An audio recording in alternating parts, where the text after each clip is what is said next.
जैसा मोती ओस का ऐसी तेरी आवे, गरीबदास कर बंदगी भाई भौर न ऐसा दाव, ऐसा दाव, ऐसा मौका, ऐसा चांस मनुष्य शरीर, और फिर ये तत्व ज्ञान, और अब भी तुम पीछे रहोगे। कहते फिर परमात्मा ना संभाले तुमने कई हजारों वर्षों तक, हजारों युगों तक नहीं संभालेगा, क्योंकि आप रिजेक्ट कर दिए जाओगे कि इतना कुछ होने के बावजूद भी, और फिर अपनी अज्ञानता और अपने ही ज्ञान के ऊपर आधारित होकर के अपने आप ही चले, संत की एक भी नहीं मानी।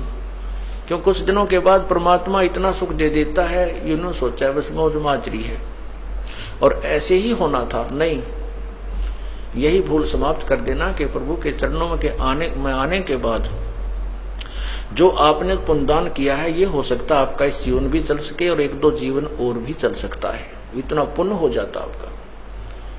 लेकिन जिस दिन से आप संत से विमुख हो जाते हैं उसी दिन आपका फुल स्टॉप हो जाता है। आप जो परमात्मा की मर्यादा को भंग कर देते हो, अपने मनमुखी शुरू हो जाते हो, उसी दिन से आपकी भक्ति पर फुल स्टॉप लग जाता है आगे की। जब तक आप पुनः उपदेश प्राप्त नहीं कर लेते, उपदेश प्राप्त कर लेने मात्र से भी नाम नहीं जुड़ जाता।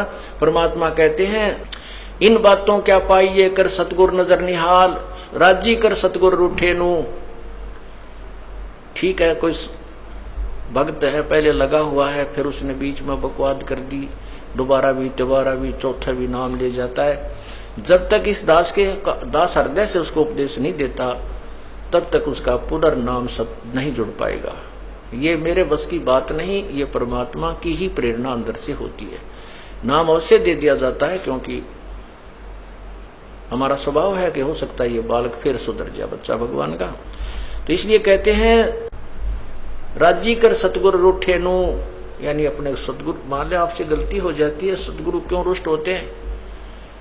क्योंकि आप विद्यार्थी, वो विद्यार्थी से टीचर रुष्ट होता है जो कोई भी मर्यादा नहीं निभाता, बार बार समझाने के बाद भी शरारत करने से बाज नहीं आता, तो वो उससे रुष्ट होता है। ऐसे ही परमात्मा का मार्ग है, आप विद्यार्थी हैं, ये दास आध्यात्मिक टीचर है। आपके हित के लिए आपको समझाया बुझाया जाता है, गलती करते हो आपको धमकाया भी जाता है, आपके भविष्य को मद्देनजर रखते हुए। निदास का कोई लेन देन नहीं। अब जो बच्चे परमात्मा से विमुख हो गए, नाम ले रखा था, गलतियों पर गलतियां की, हमने उनको धमका दिया, उनका नाम काट दिया गया यहाँ से, इस विद्यालय से, तो वो बाहर चले जाते हैं अपने दूसरे क्षेत्र में या दूसरे संत के पास, या जैसी पूजाएं उसको पहले करते थे वो करने लग जाते हैं। और वो कहते हैं हमारे ताज भी ठाठ हो रहे हैं, हमने तो उनको छोड़ दिया, उस नाम को भी, संस्था को भी छोड़ दिया, और कहते अब हमें कोई हानि नहीं हो रही है। पुण्यात्माओं, आप जब तक आपका नाम जुड़ा है, आप कोई गलती करते हो, परमात्मा आपको झटका देता है एक आधा हल्का सा, ताकि तुम सुधर जाओ, सावधान हो जाओ, आगे गलती ना करो। और जब यहां से विमुख हो जाते हो, आपका नाम कट जाता है, आप चाहे सत्संग में भी आते रहोगे, परमात्मा आपको स्वीकार नहीं करता है, तो फिर आपके ऊपर झटके नहीं आएंगे, आपको केवल वो काल पुण्य देगा जो आपका दे रखा है।